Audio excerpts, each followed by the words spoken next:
Aujourd'hui, nous allons rencontrer un personnage comme je les aime bien. Et ce personnage, c'est un sculpteur. C'est André Chambrier. Alors, André, bonjour. Bonjour. Très heureux de vous rencontrer. On a découvert votre passion et vous décidez en vous levant un matin de devenir sculpteur. Non, pas tout à fait quand même. C'est pas tout à fait ça. C'est pas tout à fait ça. Il y a longtemps que ça me trottait dans la tête. Et puis un jour, j'ai commencé donc à faire du modelage et ensuite je me suis lancé dans le grand modèle. Alors, expliquez-nous. Il y a une structure en fer à béton, avec un grillage autour et on plaque du ciment dessus tout simplement. Et on termine à la chaux ensuite pour que ça ait un aspect de... Chaux gratté. Chaux gratté, oui. J'ai commencé par ce monsieur. Ce brave paysan. Ce brave paysan, ouais. Et ensuite j'ai fait sa compagne. Sa compagne. Le brave paysan à la pipe. Et la dame qui vient du jardin avec son panier. Dites-moi, la fameuse 3 dimensions du sculpteur, c'est pas une légende? Quand on a la photo, et il faut le mettre en 3e dimension et c'est pas toujours évident. Nous sommes auprès de Vainqueur, c'est son nom. Oui. Sculpté en 2011. Oui. Vous vous êtes inspiré d'un chien que j'ai. Hein. C'est quoi comme race ce chien?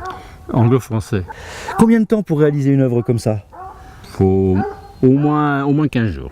Une fois que le ciment a commencé à prendre, vous le travaillez avec une truelle, une petite truelle. Voilà, vous façonnez pour le façonner. Sur le grillage de façon à lui donner la forme. Il y a 2 couches, il y a une couche de ciment et une couche de chaux. Vous posez la chaux, le ciment n'est pas complètement sec? Si. Si, le ciment est complètement sec. Je m'arrange toujours pour qu'il y ait la forme presque exacte avant la finition, de façon d'avoir quand même peu de chaux à mettre. Mais c'est là où vous allez donner vraiment la patine, le relief de ce que vous voulez vraiment représenter. Ouais. Lorsque l'on est artiste, André, il faut obligatoirement un peu de temps. Du temps, il en faut beaucoup, puisque j'ai mis quand même 5 mois à faire cette œuvre. L'image de la ruralité est bien présente.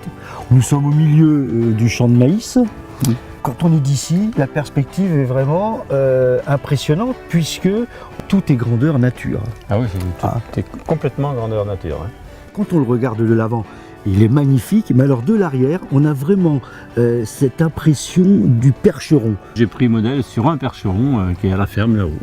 Là, on est dans l'atelier, vous êtes en train de sculpter cet âne. La couche de ciment a été appliquée. On voit ce petit animal qui est un âne, qui va tirer un tombereau. Vous n'allez pas me dire que vous partez de ça? Si. Il suffit de multiplier, tout simplement. Donc, par contre, devant l'âne, il y aura une dame qui tiendra l'âne à la bride. D'accord. Et si on regarde bien, la dame, elle est en fabrication juste derrière. Et là, on voit l'armature métallique, grillage plus fer à béton, qui va servir de structure à la prochaine... Pour tenir le ciment collé dessus. Si on veut venir vous rendre visite, vous acceptez? Bien sûr, on peut avec venir. Plaisir. Nous sommes dans une charmante petite commune de Saint-Michel-de-Chavaigne, dans le canton de Bouloir. À bientôt. À bientôt.